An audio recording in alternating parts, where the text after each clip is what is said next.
Ya, shalom para suami, istri, bapak-bapak, dan ibu-ibu yang dikasihi Tuhan. Merdeka! Pada episode kali ini kita akan belajar tentang bagaimana mengantisipasi banyaknya perbedaan di antara suami dan istri. Padahal kita sedang merayakan kemerdekaan bangsa dan negara kita.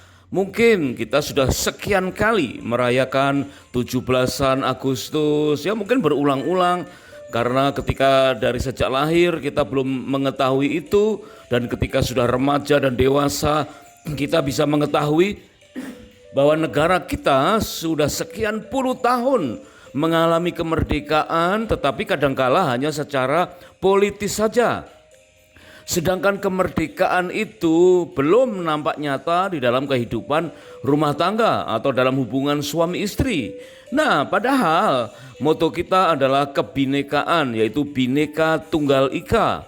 Namun seringkali perbedaan-perbedaan di antara suami istri menjadi masalah utama, sehingga ada banyak keluarga yang belum sepenuhnya mengalami kemerdekaan. Pada saat yang tepat, yaitu pada saat kita mengadakan honeymoon yang kedua, maka saat-saat seperti itulah kita mulai memahami tentang adanya banyak perbedaan yang perlu kita sikapi. Channel ini ditujukan agar kita berkesempatan atau ingin mengadakan banyak kesempatan melakukan perjalanan bulan madu kedua. Sebab saat-saat seperti itulah saat yang tepat untuk kita belajar dari kesalahan.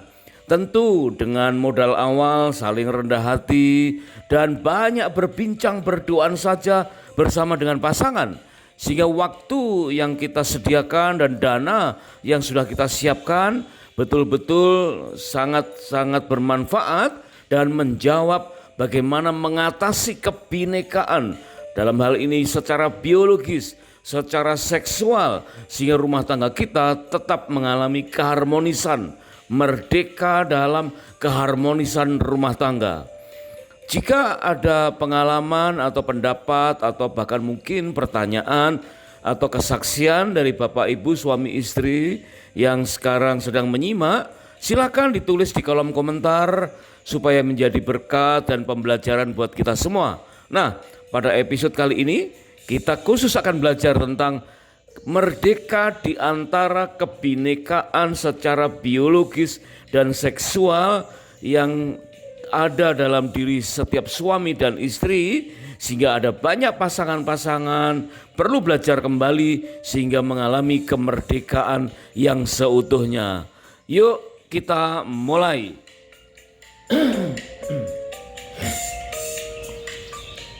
Ingat waktu kita berkenalan dan kemudian berpacaran, maka feeling kita cepat sekali menangkap ada banyak persamaan di antara calon suami dan calon istri.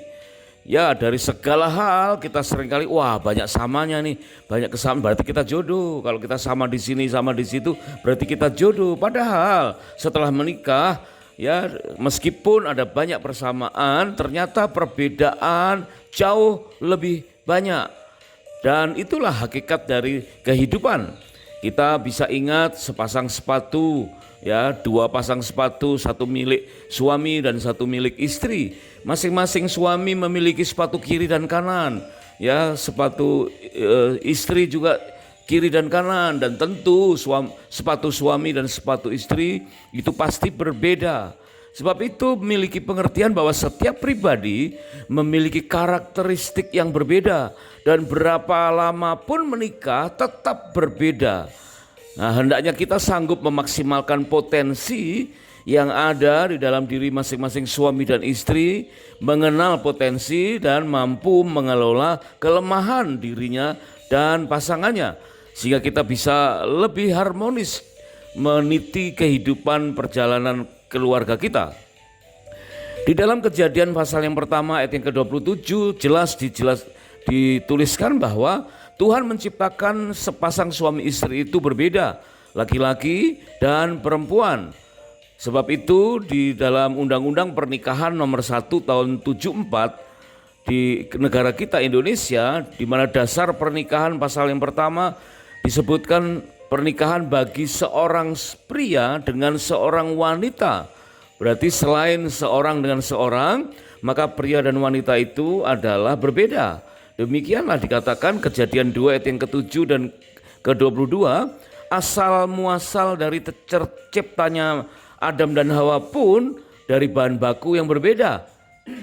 Adam dari debu tanah, yang kemudian Tuhan menghembuskan nafas hidup ke dalam hidungnya.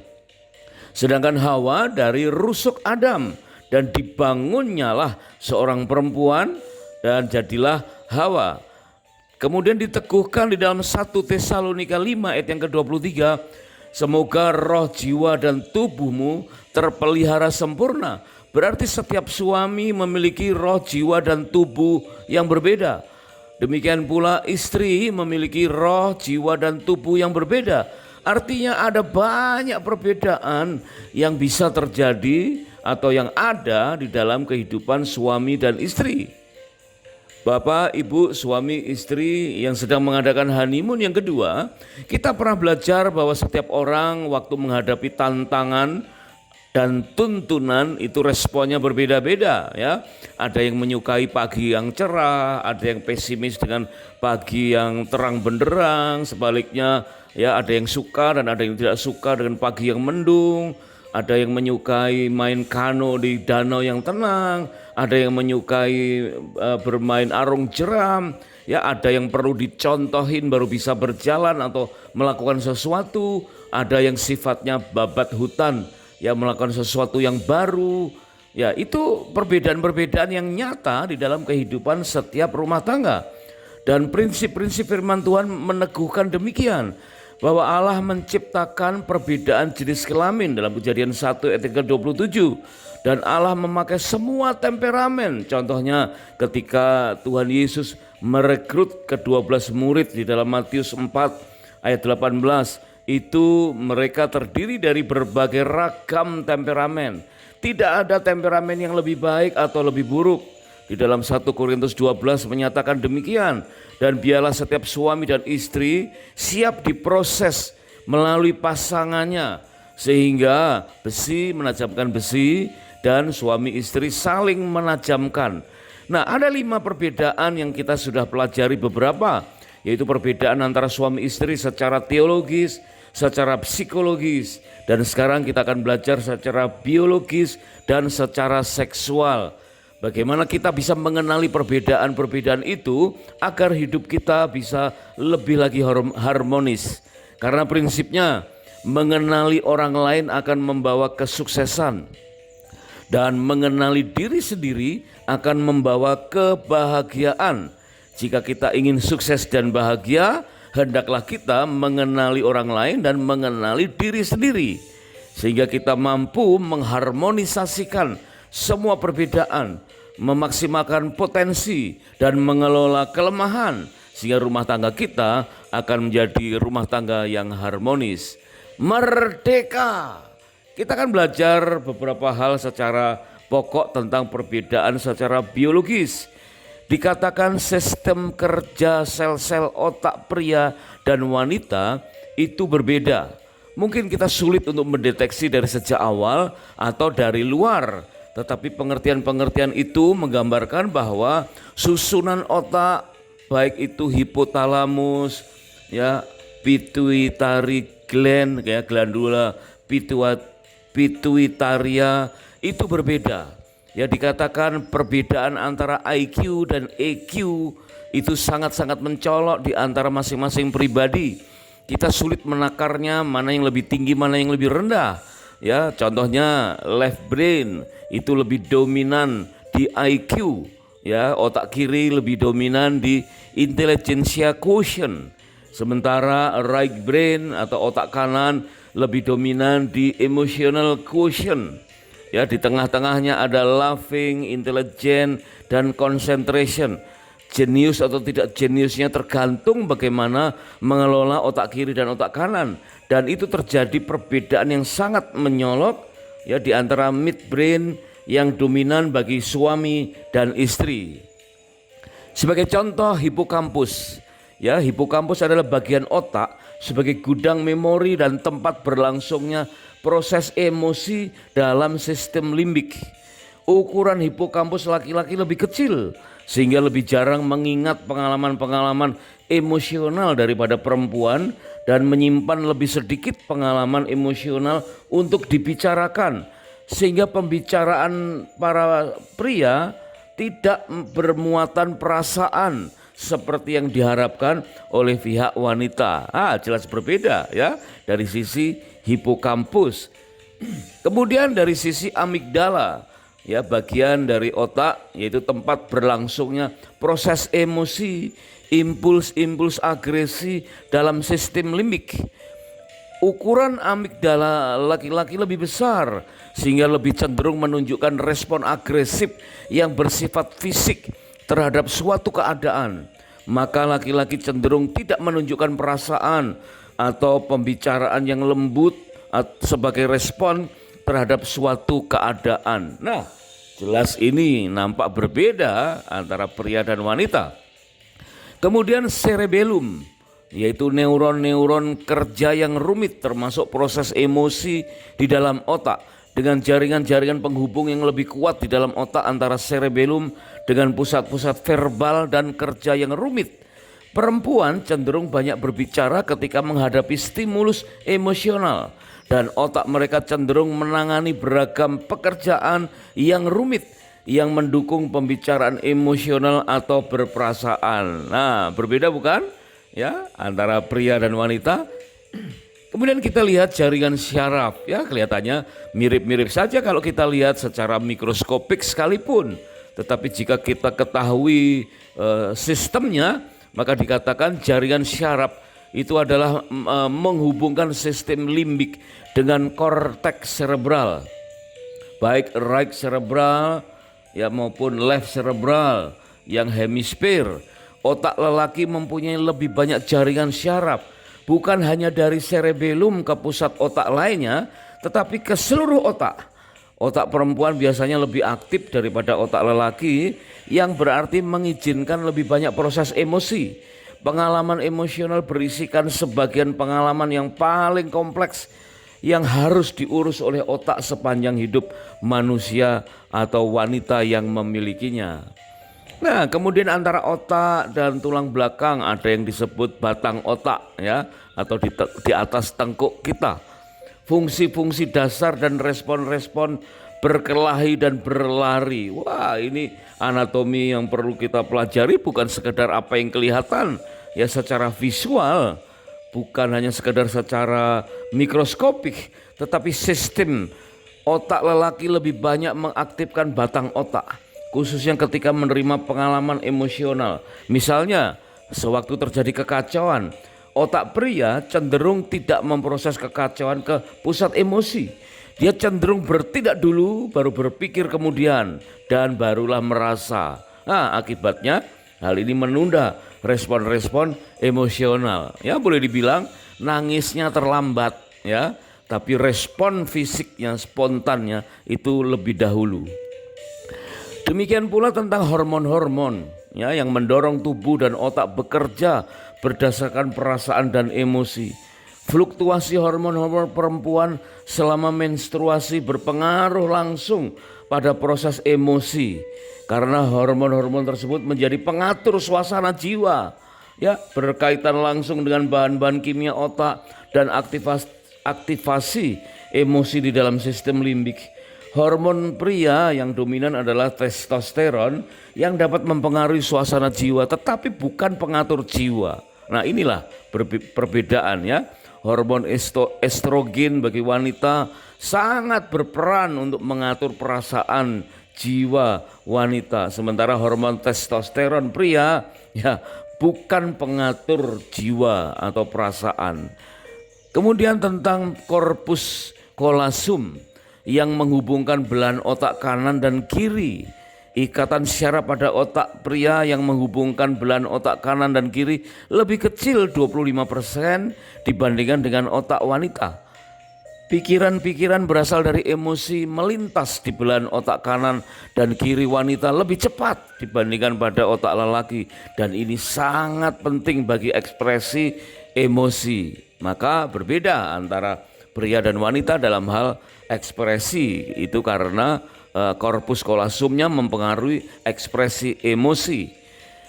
Berikut juga tentang bahan-bahan kimia otak ya yang membawa respon-respon emosional yang telah tersusun. Wah, bahan kimia otak ini membantu otak memproses perasaan persis seperti air ya, mengaliri tenaga listrik. Ya, otak wanita dalam analogi ini memiliki lebih banyak air untuk menghasilkan listrik emosi. Misalnya, otak wanita mengeluarkan lebih banyak sitotosin, sebuah bahan kimia kasih sayang, sebagai katalisator bagi cara-cara untuk mengikatkan diri secara emosional. Ya, pria kurang memiliki hal demikian. Cingulate gyrus, ya, proses pusat emosi pokok dalam sistem limbik yang berbeda, korteks cerebral yang berbeda. Nah, itulah garis besar dari perbedaan secara biologis. Ternyata pria dan wanita kita bisa cepat mengetahui ataupun tidak, akhirnya kita menyadari bahwa memang berbeda. Apalagi kita sudah lihat secara biologis sedemikian. Nah, bagaimana dengan perbedaan secara seksual? Wah, ternyata ya bukan sekedar secara fisik, ya, organ seks pria berbeda dengan organ seks wanita, bukan hanya sekedar seperti itu. Ada banyak joke yang mengatakan ya itulah namanya jodoh ya, pria dan wanita itu memang ditetapkan oleh Tuhan untuk berjodoh, bukan pria dengan pria, bukan wanita dengan wanita, karena organ dilihat dari organ seksnya saja sudah klop ya. Pria organ seksnya di luar, kemudian wanita organ seksnya di dalam. Nah, karena yang satu di luar, yang satu di dalam, klop lah. Ya, itu seringkali kita lihat dengan mudah karena memang secara anatomi, secara visual bisa terlihat ya. Tetapi bayangkan kalau keadaan seksual itu kita pelajari secara spirit ataupun secara jiwa. Ternyata perbedaannya sangat-sangat lebih mencolok lagi. Dikatakan pria memandang kegiatan seks itu untuk melepaskan tekanan dan ketegangan. Jadi aktivitas seksual bagi pria benar-benar ditujukan untuk melepaskan tekanan dan ketegangan. Berarti perlu pemahaman bagi para wanita bahwa setiap pria ketika menghadapi banyaknya tantangan, persoalan, semakin banyak tantangan, semakin butuh pelampiasan atau aktivitas seks. Karena seks bagi pria untuk melepaskan tekanan dan ketegangan. Dan ini ternyata sangat berbeda dengan para wanita. Wanita dikatakan menyingkirkan tekanan dan ketegangan terlebih dahulu sebelum melakukan hubungan atau aktivitas seksual. Nah, sangat berbeda bukan? Nah, kalau ini kita pahami bersama-sama, wah pasti merdeka. Suami istri akan semakin harmonis, semakin memahami satu dengan yang lain. Coba kita ulang kembali ya. Dikatakan wanita bukannya sulit untuk diajak beraktivitas secara seksual, tidak, tetapi timingnya ya yang perlu difahami. Karena wanita perlu menyingkirkan tekanan dan ketegangan terlebih dahulu. Setelah rilis, setelah rileks, ya setelah nyaman, barulah bisa dengan nyaman melakukan hubungan atau aktivitas seksual. Sementara pria, wah melakukan hubungan seksual itu untuk melepaskan tekanan dan ketegangan. Wah berarti sangat-sangat bertolak belakang ya. Pria maunya tembak langsung gitu kan. Tapi kalau wanita diteliti dulu ya, dikondisikan seperti apa. Makanya perlu situasi ruangan yang sama-sama bisa menikmati ya. Mungkin wanita menyukai yang lebih teduh, lebih gelap, lebih nyaman kan gitu ya. Tetapi pria lebih perlu dipuaskan matanya, ya perlu lebih bersegera, Ya, dan bagaimana istri supaya juga bisa mengikuti agak lebih bersegera, tapi suami bisa lebih telaten, lebih bersabar, sehingga timingnya tepat, sehingga perbedaan di dalam sisi seksual ini bisa dikelola bersama. Kita tahu bahwa seks itu kudus, seks itu suci, seks itu eksklusif, dan memiliki dan dimiliki. Nah, karena seks itu adalah perintah Tuhan. Kita ingat di dalam Kejadian pasal yang pertama dikatakan Tuhan memerintahkan kepada Adam, ya, beranak cuculah, bertambah banyak dan penuhilah bumi. Dan waktu itu belum ada dosa, karena kisah tentang dosa tercatat dalam Kejadian pasal yang ketiga. Sementara perintah untuk melakukan hubungan suami istri itu ada di dalam Kejadian pasal yang pertama. Berarti benar-benar ada kesucian seks. Ya, hubungan suami istri, hubungan seksual harus dilakukan dalam kondisi sama-sama kudus. Ya, baik jiwa maupun tubuh bersih, kudus, suci. Karena ada dua keindahan seks yang perlu dinikmati. Nah, ini dia. Ya, ada beberapa calon suami dan calon istri yang berpandangan bahwa menikah itu hanya untuk melanjutkan keturunan. Ya, boleh, ya. Itu adalah prokreasi. Boleh saja, ya, prokreasi. Karena Tuhan memang memerintahkan demikian. Beranak cucu, bertambah banyak, penuhilah bumi, berprokreasi, memperbanyak keturunan untuk melakukan mandat-mandat Tuhan. Tapi ingatlah, selain prokreasi, keindahan seks yang kedua adalah rekreasi. Ya, di mana waktu suami sebagai kepala banyak pusingnya, ya, perlu berekreasi dengan pasangannya, dengan istrinya, yaitu untuk menikmati hubungan suami istri sebagai rekreasi. Ada beberapa konselor pernikahan jika ditanyakan tentang hubungan suami istri, ya memang tidak perlu kita berbicara secara vulgar, tetapi ada beberapa yang memancing-mancing pengertian supaya suami faham, istri juga faham bahwa unsur rekreasi itu harus dialami, dinikmati dan dilakukan berdua, ya. Menikmati ada hutan, ada rimba, ada terowongan, ada goa, ada gunung, ada berbagai macam hal. Keindahan alam yang luas itu sesungguhnya ada dalam diri masing-masing suami dan istri. Nikmatilah keindahan seks itu sebagai rekreasi yang untuk dinikmati sepasang suami dan istri. Coba kembali kita tengok di dalam Ulangan pasal yang ke-24 ayat yang kelima. Jelas Tuhan memberikan perintah yang perlu diulang-ulang, yaitu ketika suami istri baru saja menikah, jangan dibebankan pekerjaan apapun, tetapi selama 1 tahun diberi kesempatan untuk saling menyenangkan. Nah, inilah, ya, karena secara biologis dan secara seksual berbeda, maka perlu waktu selama 1 tahun lamanya untuk saling mengenal, untuk saling menyikapi perbedaan, saling menyenangkan, saling menyukakan hati. Berarti honeymoon yang kedua sangat diperlukan. Bukan sekedar durasinya yang selama 1 tahun, tetapi menunjukkan bahwa pengenalan suami dan istri sangat perlu dilakukan sehingga suami istri bisa lebih lagi harmonis. Merdeka. Biarlah kemerdekaan bangsa dan negara kita yang sudah sekian puluh tahun ini bukan sekedar secara politis terjadi bagi bangsa dan negara saja, tetapi secara holistik terjadi dalam kehidupan suami dan istri.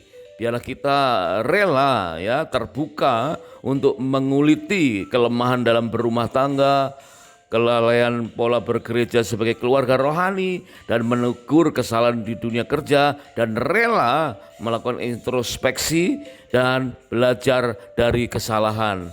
Perbedaan biologis dan perbedaan seksual bisa ditemukan titik temunya sehingga suami istri dikatakan bagaimanapun juga kasihilah istrimu dan istri hendaklah menghormati suaminya. Jika kedua-duanya memahami hal demikian, maka perbedaan di bidang biologis dan seksual bisa dipakai untuk saling menyatukan. Apa yang terjadi? Kejadian-kejadian semacam itulah sebagai contoh atau pelajaran di mana kemandirian dalam berpikir antara suami dan istri sangat diperlukan, sehingga mempunyai family role yang unik untuk mampu mengatasi perbedaan secara biologis dan secara seksual. Terima kasih sudah menyimak. Kami sangat bersukacita jika episode ini dapat menjadi berkat. Dan terima kasih jika berkenan untuk subscribe atau like, dan silakan di-share ke pasangan-pasangan yang lain. Jika ada kesaksian atau pertanyaan, silakan tulis di kolom komentar supaya menjadi berkat buat kita semua. Sampai jumpa pada episode berikutnya, dan kiranya Tuhan memberkati pernikahan dan rumah tangga kita berlimpah-limpah-limpah. Merdeka!